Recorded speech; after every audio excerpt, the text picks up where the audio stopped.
Olá pessoal, boa noite, tudo bem com vocês? Muito prazer. Para quem não me conhece, meu nome é Renan Joubert, sou advogado criminalista e nós estamos aqui no meu perfil do Instagram para que a gente possa começar o nosso mês aí de imersão da segunda fase da OAB em Direito Penal. Então nós vamos tratar aí dos pontos mais relevantes para que você consiga fazer a sua peça prático-profissional na segunda fase da OAB com excelência. Então nós vamos tratar, nesse nosso mês de imersão em Direito Penal para a segunda fase da OAB, das peças prático-processuais, de quais são as peças que mais caem, e a gente vai junto aqui resolver algumas questões, algumas peças de provas passadas, tá bom? Porém, antes da gente entrar no estudo das peças, a gente trouxe essa primeira aula, a gente planejou essa primeira aula para vocês, para a gente fazer uma linha do tempo da persecução penal, uma linha do tempo do processo penal. A gente vai usar o termo persecução penal, porque tem algumas peças que podem ser cobradas na prova da OAB, que são de fases pré-processuais. Tá? Então a gente vai falar aqui de persecução penal, mas nós vamos fazer uma linha do tempo para que fique mais fácil da gente compreender quais as peças que podem ser cobradas, qual é o momento, como identificar cada peça que vai ser cobrada na prova. Então, essa linha do tempo que a gente vai traçar na aula de hoje vai servir para organizar a ideia, para organizar dentro da cabeça de vocês o pensamento de como identificar a peça, de como saber qual peça será cobrada, de como saber qual a peça que a FGV está pedindo naquele enunciado.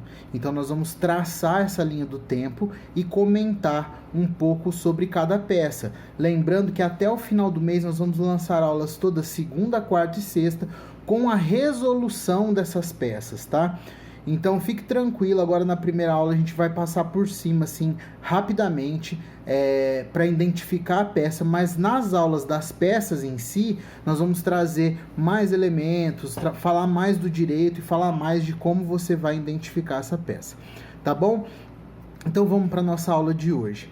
Antes da gente falar, antes da gente desenhar essa linha do tempo e falar de como você vai identificar as peças que podem cair na prova, a gente precisa falar um pouco primeiro dos ritos presentes no processo penal.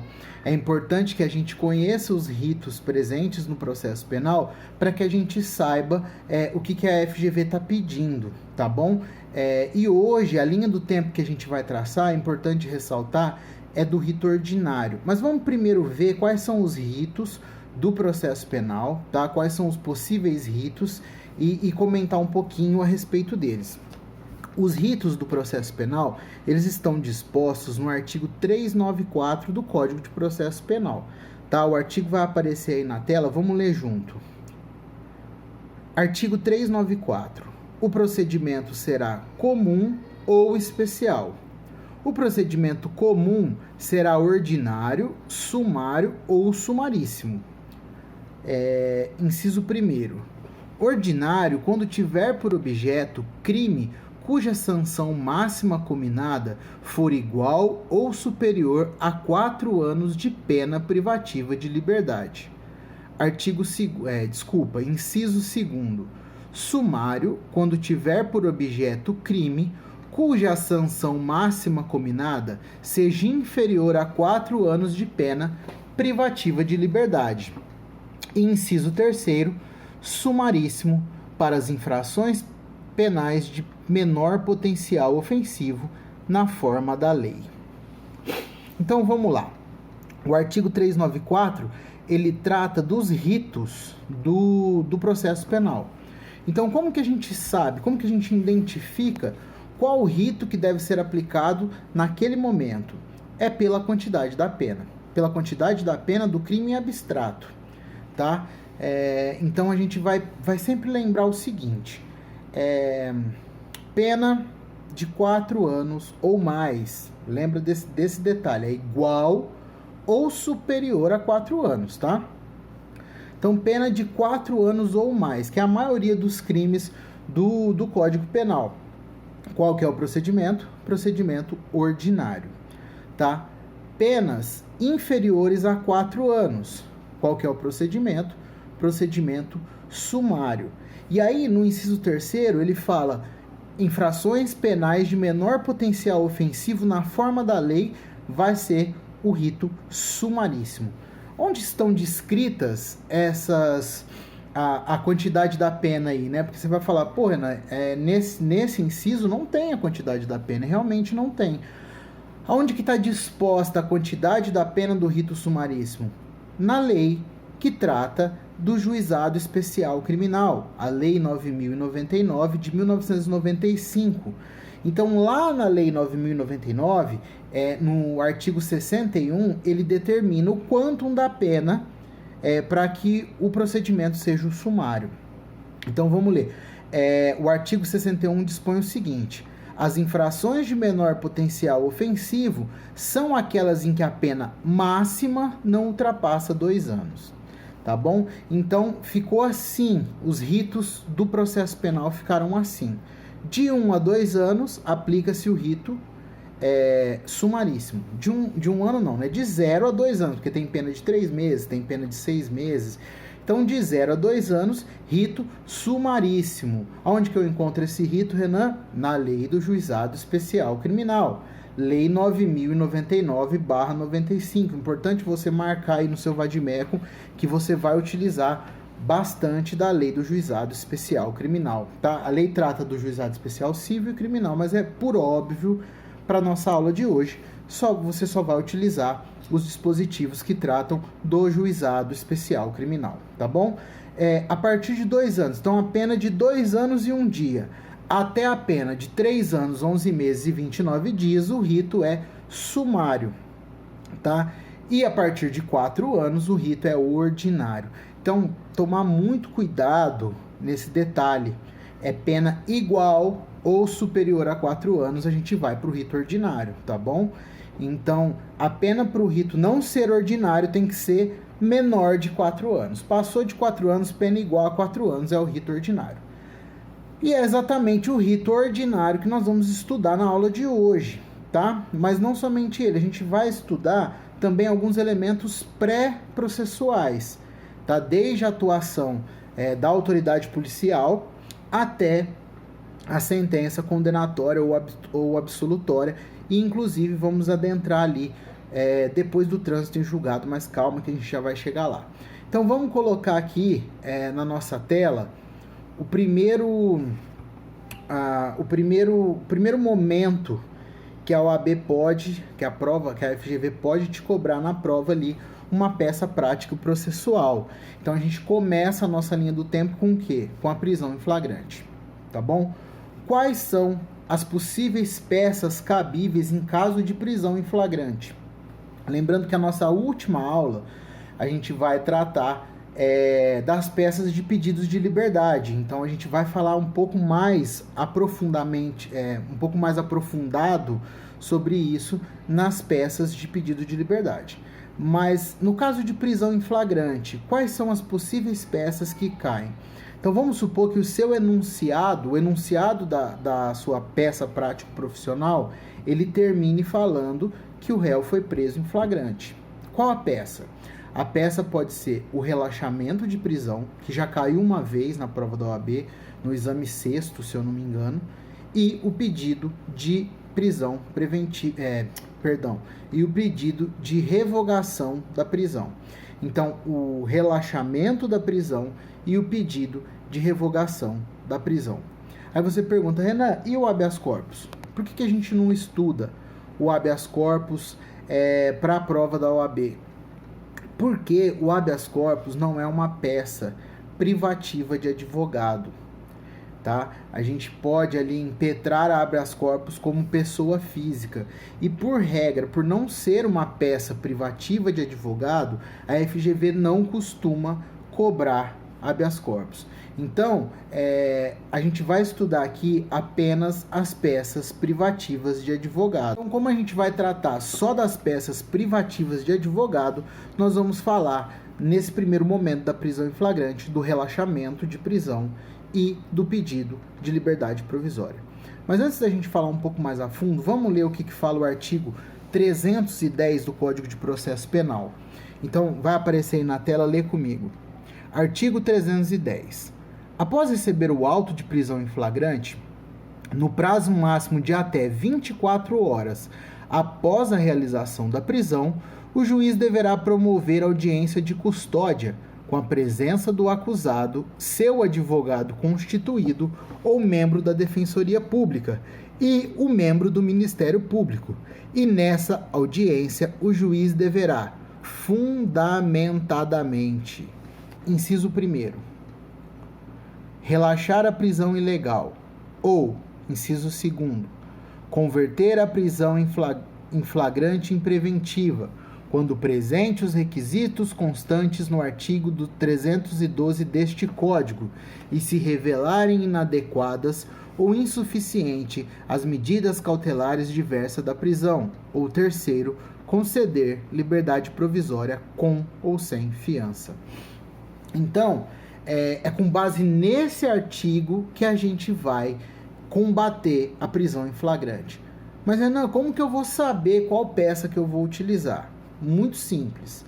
A leitura do artigo 310 já deixa claro qual peça que você vai utilizar. Olha lá, o inciso 1º fala o seguinte.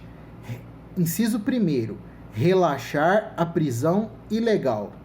Opa, então, para que eu use a peça de relaxamento da prisão, qual que é o requisito principal? Que esta prisão seja ilegal. Renan, como que eu vou saber que a prisão é ilegal? A gente vai tratar isso lá na última aula, na aula dos pedidos de liberdade. Mas, assim, para você não ficar muito ansioso, dá uma lidinha no artigo 302, que tem os requisitos, 302 do CPP.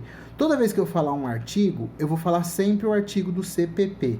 Caso aquele artigo não seja do CPP, seja uma lei ou a Constituição Federal, aí eu vou falar artigo tal da Constituição Federal, artigo tal da Lei de Execução Penal.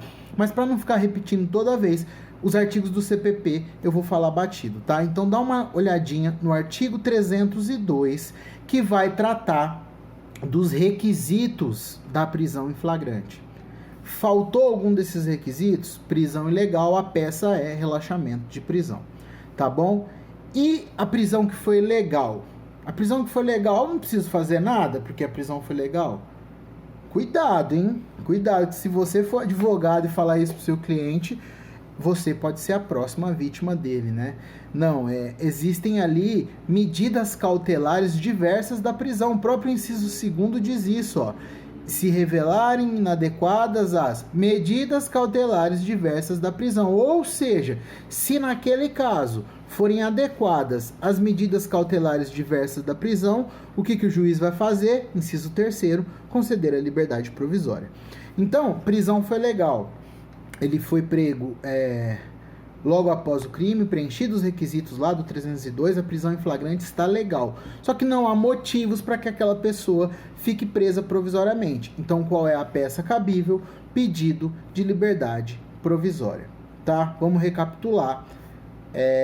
Prisão ilegal, prisão em flagrante ilegal, relaxamento de prisão. Inciso 1º, relaxar a prisão ilegal. Então, grava bem isso. Relaxar se trata de prisão ilegal. Relaxamento de prisão, prisão ilegal.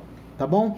Prisão legal, mas a pessoa ali do enunciado, o meu cliente, preenche os requisitos para ser colocado em liberdade provisória. Pedido de liberdade provisória. Então, começamos aí a linha do tempo da persecução penal e quais são as possíveis peças que a OAB pode te cobrar, tá? Fique tranquilo que no decorrer desse mês a gente vai detalhar cada uma dessas peças para que você não tenha dúvidas na hora de resolver ali a questão. Ok? Então, fechamos. O enunciado trouxe a prisão em flagrante, parou ali na prisão em flagrante. Muito cuidado, porque como que a gente vai identificar a peça que vai ser cobrado? A gente vai identificar a peça que vai ser cobrada na hora que o enunciado para, tá? Então, o último ato do processo, prisão em flagrante. Não é nem processo, né?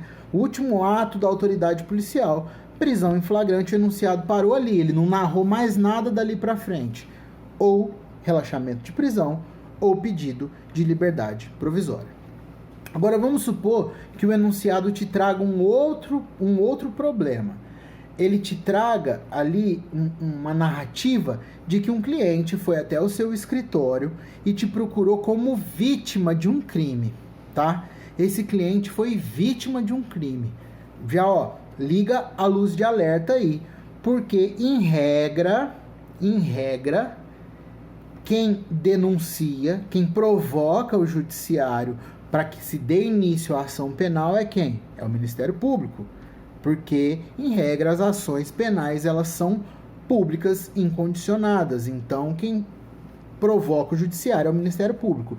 Então, se o enunciado já traz para você que o cliente que foi te procurar foi vítima de um crime, a gente está falando de qual tipo de ação penal? Ação penal privada, tá? Crimes em geral de injúria, calúnia e difamação.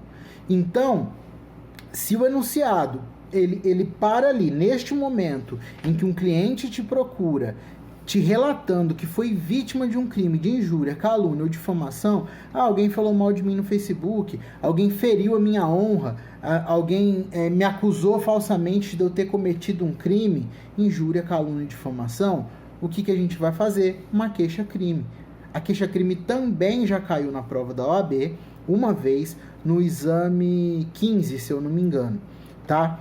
Então, onde que está embasado aí a queixa-crime? A queixa-crime tem como base os artigos 30, 41 e 44 do CPP. Vamos ler esses artigos, então? Vamos lá. Artigo 30. Ao ofendido, ou a quem tem a qualidade para representá-lo, caberá intentar a ação privada. A denúncia ou queixa conterá a exposição do fato criminoso com todas as suas circunstâncias, a qualificação do acusado ou esclarecimentos pelos quais se possa identificá-lo, a classificação do crime e, quando necessário, o rol de testemunhas. A queixa poderá ser dada por procurador com poderes especiais. Legal a gente lembrar disso, hein? A gente vai falar disso na aula de queixa-crime. Mas aqui, ó, se for queixa-crime e você colocar lá na sua peça, vem por meio por meio de seu procurador com poderes especiais para ingressar com queixa-crime, você já ganhou ali 0,30, tá? A FGV gosta muito desses detalhes. Então vamos para a leitura de novo do 44. A queixa-crime poderá ser dada por procurador com poderes especiais, devendo constar no instrumento do mandato o nome do querelante, a menção do fato criminoso, salvo quando tais esclarecimentos dependerem de diligências que devem ser previamente requeridas no juízo criminal. Então, a queixa-crime, ela é a denúncia da ação penal privada. Ela é a petição inicial do processo penal, quando a ação penal é privada, tá? Então, se o enunciado traz para você o seu cliente como vítima de um crime, a ação penal é privada, porque você só pode procurar um advogado como vítima de um crime para propor uma ação se for uma ação penal privada. A queixa-crime é a peça que a gente vai estudar na próxima aula, quarta-feira já, às 19 horas. Então não se preocupe que na aula de quarta nós vamos destrinchar a queixa-crime, vai fazer todo sentido para você. Nos crimes em que a ação penal não é privada, que é a maioria dos crimes, os crimes em que a ação penal é pública, quem que faz a petição inicial do processo penal? É o Ministério Público, tá? Então, o processo ele nasce nas ações penais privadas com a queixa-crime, nas ações penais públicas com a denúncia do Ministério Público, tá bom? Então, o Ministério Público, ele faz a denúncia, tá? E ele entra ali com aquela ação penal privada, denuncia o determinado réu e o processo segue para o próximo passo, que é a citação do réu para responder àquela denúncia. Então, vamos lá. Se o seu enunciado parar, finalizar, último ato processual do enunciado, o réu foi devidamente citado, o réu foi pessoalmente citado, qual que é a peça? A peça processual será a resposta à acusação, tá bom? A OAB gosta muito dessa peça, a OAB cobra muito essa peça, ela já caiu 4 vezes no exame de ordem. E a resposta à acusação está onde? A resposta à acusação está no artigo 396 e 396-A do CPP. Então vamos ler os artigos juntos? Vai aparecer aí na tela para vocês. Nos procedimentos ordinário e sumário, oferecida a denúncia ou a queixa, se o juiz não rejeitar liminarmente, recebê-la-á e ordenará a citação do acusado para responder à ação por escrito no prazo de 10 dias. Então, viu aqui? O que o juiz vai ordenar? A citação do acusado para responder à acusação. Seu enunciado parou na citação do acusado, é resposta à acusação. Parágrafo único. No caso de citação por edital, o prazo para a defesa começará a fluir a partir do comparecimento pessoal do acusado ou do defensor constituído. Artigo 396-A. Na resposta, o acusado poderá arguir preliminarmente, alegar tudo que interessa à sua defesa, oferecer documentos, justificações, especificar provas pretendidas e arrolar testemunhas, qualificando-as e requerendo a sua intimação quando necessário. Tá? A gente não precisa ler o parágrafo 1º e o parágrafo 2º. Então, a peça-acusação, a gente vai tratar dela na nossa aula do dia 10/11, tá? Mas a resposta à acusação é uma peça importantíssima, porque quando a gente faz uma resposta à acusação para a prova da OAB, a gente tem que trazer o quê? O que a OAB está te pedindo? O que a FGV está te pedindo? Que você traga argumentos para que o juiz não receba aquela denúncia. Porque, como diz aqui o artigo 396, o juiz pode rejeitar ou receber a denúncia. Então, na resposta à acusação, a gente tem a possibilidade que o juiz rejeite a denúncia, com base no artigo 397, tá? Depois dá uma lida aí no artigo 397 do CPP, que são as possibilidades ali de rejeição da denúncia.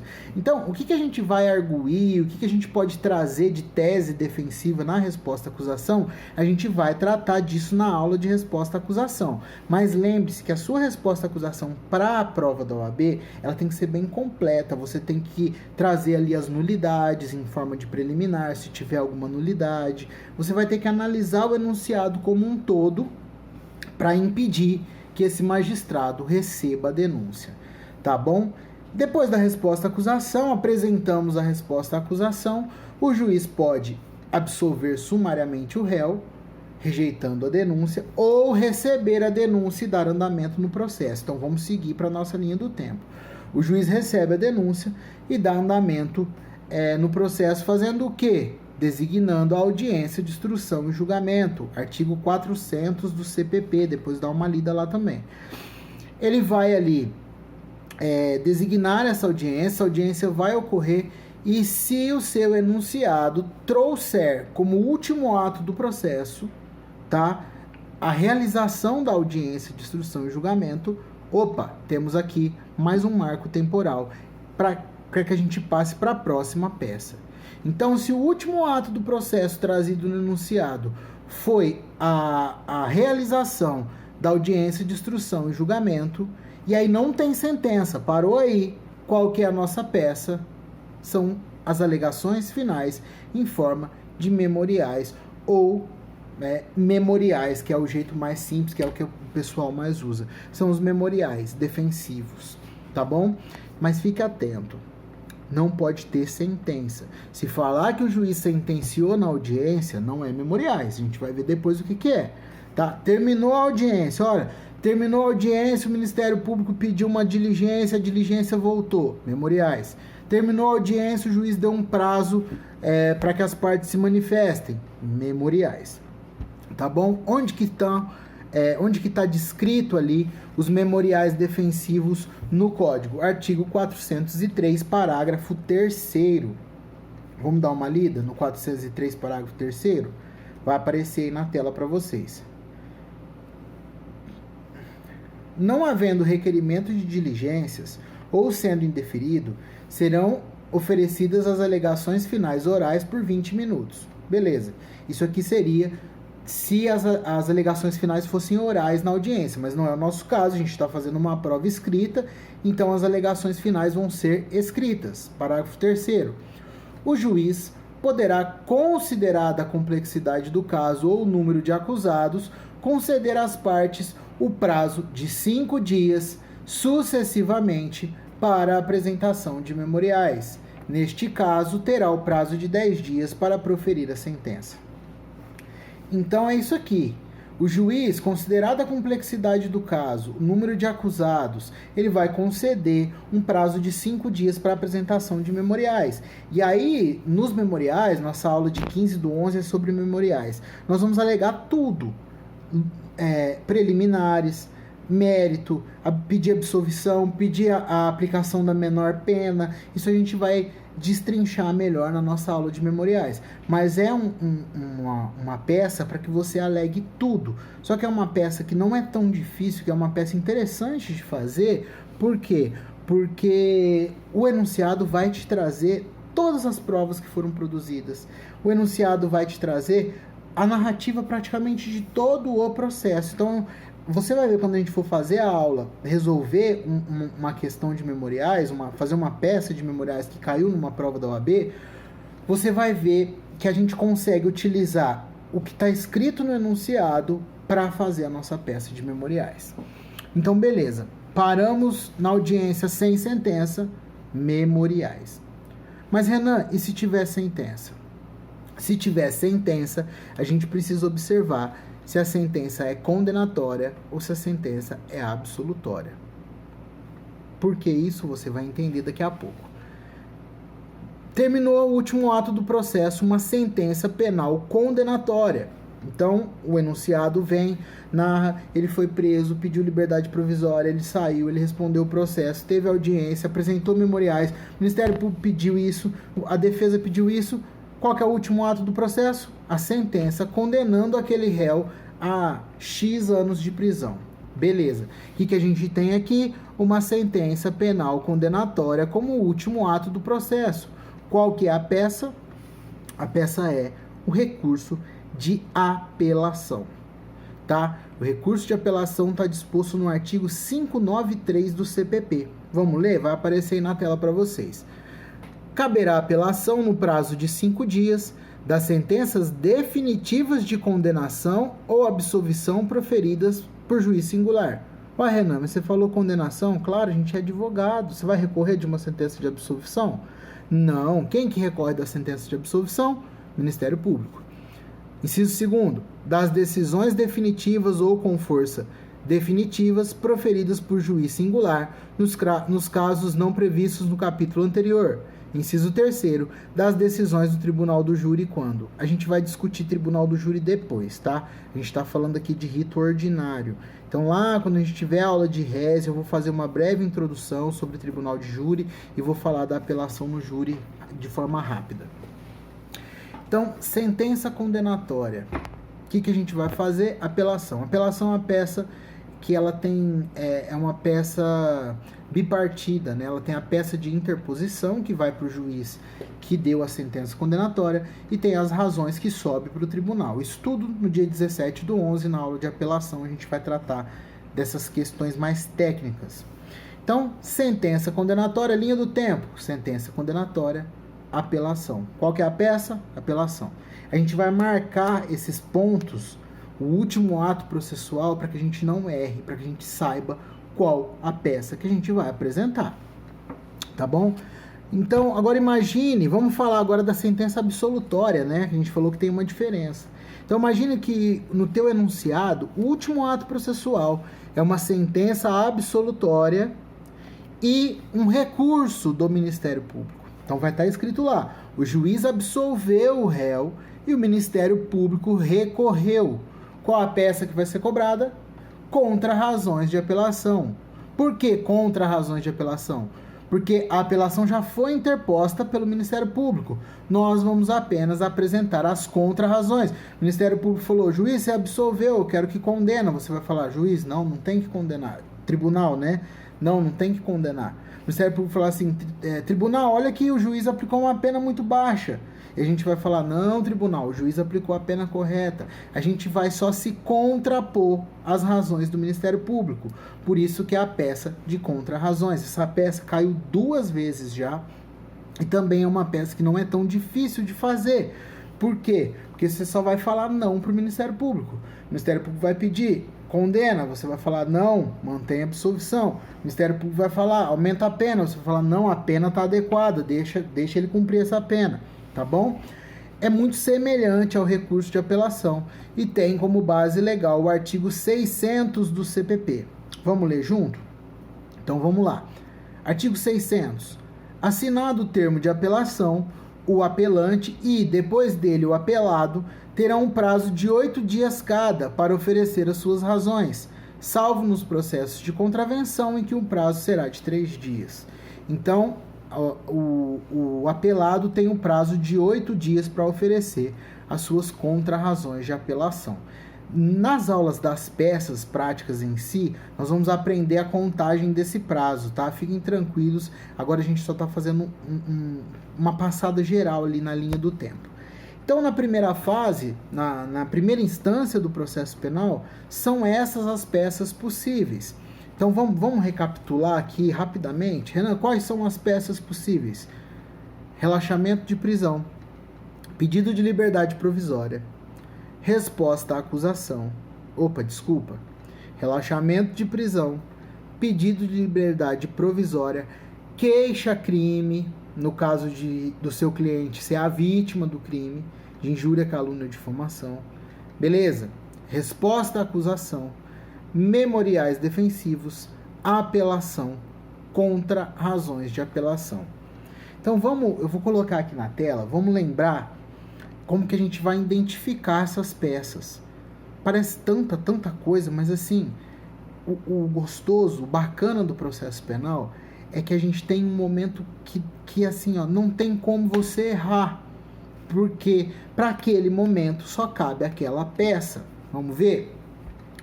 Se o enunciado narrar como último ato a prisão em flagrante, então ele vem te contando, João fez isso, a polícia militar chegou assim, prendeu o João em flagrante e levou ele para a delegacia. Parou aí o enunciado. Quais são as peças possíveis? Relaxamento de prisão em caso de prisão ilegal e pedido de liberdade provisória em caso de prisão legal. Beleza? O enunciado não parou na prisão em flagrante, ele continuou. Ele trouxe como último ato do processo a citação do réu. Olha, o João foi preso em flagrante assim.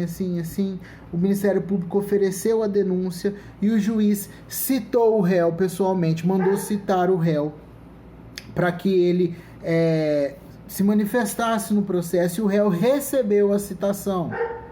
Qual peça que é? Resposta, acusação, tá bom? Terminou a citação do réu, a peça é a resposta à acusação. Não acabou aí, continuou. Olha, com a citação do réu, o réu apresentou resposta no prazo legal e o juiz determinou audiência de instrução e julgamento. Foi realizada a audiência de instrução e julgamento, onde o réu foi ouvido e foram produzidas todas as provas e acabou aí. E as partes saíram intimadas da audiência de instrução e julgamento. Qual que é a peça possível? Acabou na audiência de instrução e julgamento. Ainda não tem sentença. A peça é memoriais. Mas vamos supor que não acabe na audiência. Continua. João foi preso em flagrante, citado, apresentou resposta, foi realizada a audiência de instrução e julgamento, onde foi dito isso, a defesa pleiteou isso, em alegações finais o Ministério Público pleiteou isso, sobreveio uma sentença penal condenatória. Parou aí. Qual que é a peça? Apelação. Tá bom? A apelação. Mas vamos supor que a sentença não seja condenatória. Veio, o enunciado narra, acabou a audiência, apresentaram razões memoriais, tal, sobreveio uma sentença absolutória e o Ministério Público apresentou o recurso cabível no prazo legal. Qual que é a sua peça? Contra razões de apelação. Você reparou como que é simples se você aprender a linha do tempo, se você... Eu não gosto da palavra memorizar, decorar, se bem que decorar, na etimologia da palavra, ela fala decor, que é de coração, né? Então, decorar é aprender. Eu não gosto muito de memorizar, a pessoa ficar ali, ó, macete, macete, macete. Não, entenda. Entenda a linha do tempo. Entenda ali em qual ato do processo que o enunciado termina, para que você saiba qual a peça que ele está te cobrando. Então vamos lá recapitular. Prisão em flagrante, quais as peças que a gente tem? Relaxamento de prisão, pedido de liberdade provisória. O réu chegou para a vítima chegou para você que quer processar alguém porque foi vítima de injúria, calúnia e difamação. O que a gente tem? Queixa-crime. O Ministério Público denunciou, teve a citação do réu. O que a gente tem? Resposta à acusação. O Ministério Público denunciou, aceitou a denúncia, marcou a audiência. O que a gente tem? Memoriais. O Ministério Público denunciou, o juiz aceitou, citou o réu, apresentou resposta, marcou audiência, terminou a audiência, sentença condenatória. O que a gente tem? Apelação. Sentença absolutória, o Ministério Público recorreu. O que a gente tem? Contra razões de apelação.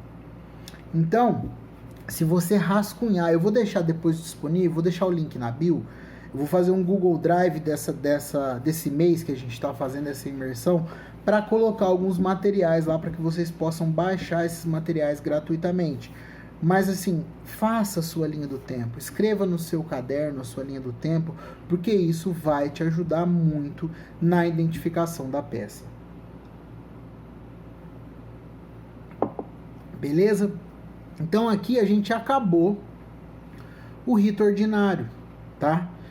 De primeira instância. Só que eu quero falar com vocês de mais duas peças que caem bastante. Cai bastante não, né? Que tem a possibilidade de cair, que elas são após o término do processo em primeira instância. São peças de segunda instância, que é o agravo em execução e a revisão criminal. Então vamos começar do agravo em execução. Como que a gente vai identificar? A gente vai ter uma aula também de agravo em execução, que a gente vai falar de tese e tudo mais. A aula de hoje é só para a gente identificar qual peça que é. Como que a gente vai identificar quando a peça for um agravo em execução?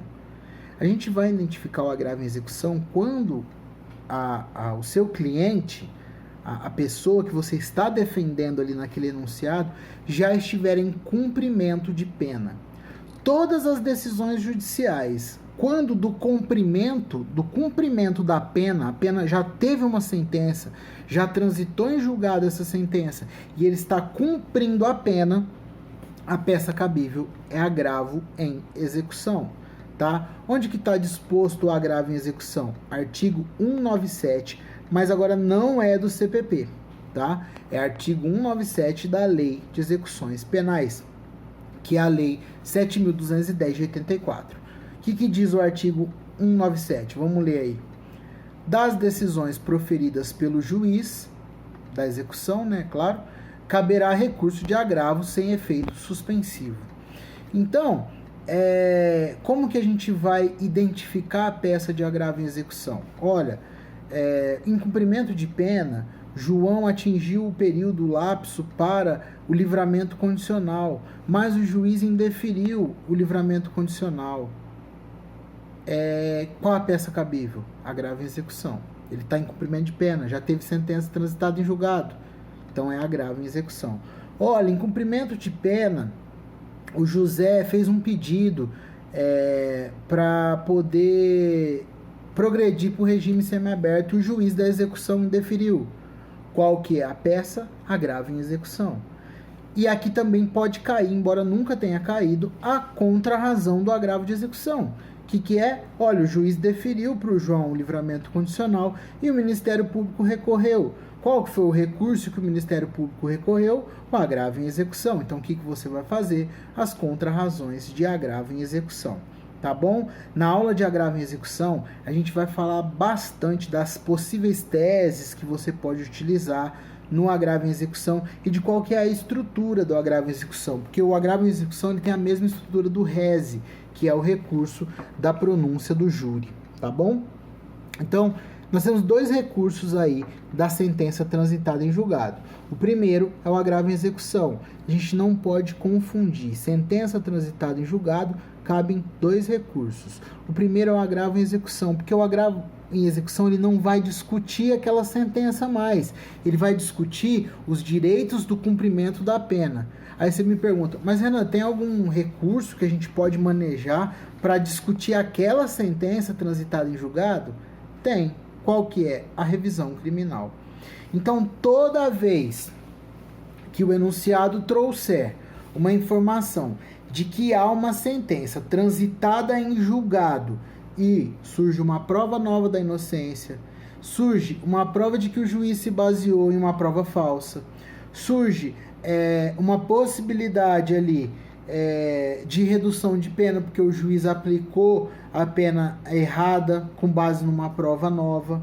Então, toda vez que a gente falar de sentença condenatória transitada em julgado com prova nova, cabe a revisão criminal. Revisão criminal está no artigo 621 do CPP. Vamos ler junto? Vai aparecer aí na tela. A revisão dos processos findos será admitida, inciso 1º, quando a sentença condenatória for contrária ao texto expresso da lei penal ou à evidência dos autos. Inciso 2º, quando a sentença condenatória se fundar em depoimentos, exames ou documentos comprovadamente falsos. Inciso 3º, quando, após a sentença, se descobrirem novas provas da inocência do acusado ou de circunstância que determine ou autorize a diminuição da pena. Você viu aqui? É o que a gente estava falando. É como que a gente vai identificar quando é agravo em execução e quando é revisão criminal. Agravo em execução, beleza, fui condenado, estou cumprindo a minha pena, não quero discutir nem a condenação e nem a pena. Eu quero progredir de regime, eu quero livramento condicional, eu quero remissão pela leitura, e o juiz não deu, é agravo em execução. Agora, olha, apareceu uma prova nova, a testemunha assumiu que mentiu. Olha, a condenação lá, ela foi contrária ao texto da lei, ela foi contrária à prova dos autos. Ou, descobriu aí, ó, o cara que matou deu entrevista na televisão e falou que foi ele que matou, não fui eu. Ou, não teve aquela agravante, descobrimos depois que não foi aplicada uma circunstância de diminuição de pena. Aí a gente está falando de revisão criminal. Tá bom? Então vamos recapitular mais uma vez, a última vez para a gente fechar aqui a aula da linha do tempo do processo penal. Prisão em flagrante. O que cabe? Prisão ilegal, relaxamento de prisão. Prisão legal, pedido de liberdade provisória. O seu cliente é vítima. A pessoa denunciada é vítima de um crime de injúria, calúnia e difamação. O que cabe? Queixa-crime. O Ministério Público apresentou uma denúncia contra o seu cliente. Ele foi citado pessoalmente. Qual é a peça? Resposta à acusação. O seu cliente recebeu a citação, apresentou resposta, o juiz marcou a audiência. Foi realizada a audiência, parou aí. Qual é a peça? Memoriais. Realizada a audiência, o Ministério Público apresentou as suas razões, a defesa apresentou suas razões, sobreveio sentença condenatória. Qual que é a peça? Apelação. Sobreveio sentença absolutória, da qual o Ministério Público recorreu pedindo a sua reforma. Qual é a peça? Contra razões de apelação. Seu cliente está cumprindo a pena, que é uma progressão de regime, que é um livramento condicional, que é uma remissão pela leitura. O juiz da execução negou. Qual que é a peça? Agravo em execução. Sentença transitada em julgado. Descobrimos prova nova de que o meu cliente não estava lá no dia. Outra pessoa assumiu o crime. A pena foi aplicada com base no depoimento falso que majorou a pena. Qual que é a peça? Revisão criminal. Tá bom? Então essa é a linha do tempo do rito ordinário do processo penal e também eu trouxe duas peças aqui que são de segunda instância, porque também são peças possíveis de cair. A gente tem também algumas outras possibilidades, que é, por exemplo, o rese, que é uma peça de procedimento especial, que é procedimento de tribunal de júri, não é o procedimento ordinário. Então, na aula do RESE, a gente vai dar uma aprofundada ali no procedimento do tribunal do júri, para que a gente possa entender, porque a linha do tempo do procedimento do tribunal do júri é diferente da linha do tempo do procedimento ordinário, tá? Então, não fique preocupado, na aula do dia 22/11, que é a nossa aula de RESE, a gente vai dar uma aprofundada no procedimento do júri. Mas no procedimento ordinário, esta é a linha do tempo e essas são as possíveis peças que podem cair aí na sua prova. E aí, a partir de quarta-feira, nós vamos falar sobre a peça, a parte teórica. Nós vamos pegar uma peça que caiu em exames passados e vamos resolver junto, tá bom? Então, olha, muito obrigado por você ter assistido essa aula até o final. Fale aí nos comentários, deixe suas críticas, sugestões. Fala assim, ô Renan, fala um pouco mais devagar. Ô Renan, não entendi essa parte. Faz assim, que a gente vai melhorando, porque nós estamos aprendendo junto com você a fazer essa dinâmica, essa troca, né, de aulas e tal, para essa segunda fase da OAB. Então deixe seu comentário, diga aí o que você achou, o que a gente pode melhorar, o que você não entendeu, pode colocar aí nos comentários, pode me chamar no DM se você tiver alguma dúvida, que a gente pode conversar ali, eu vou te responder por texto ou por áudio, a gente poder caminhar junto para essa aprovação. Tá bom? Boa noite, muito obrigado por assistir essa aula de hoje e até quarta-feira com a nossa aula de queixa-crime.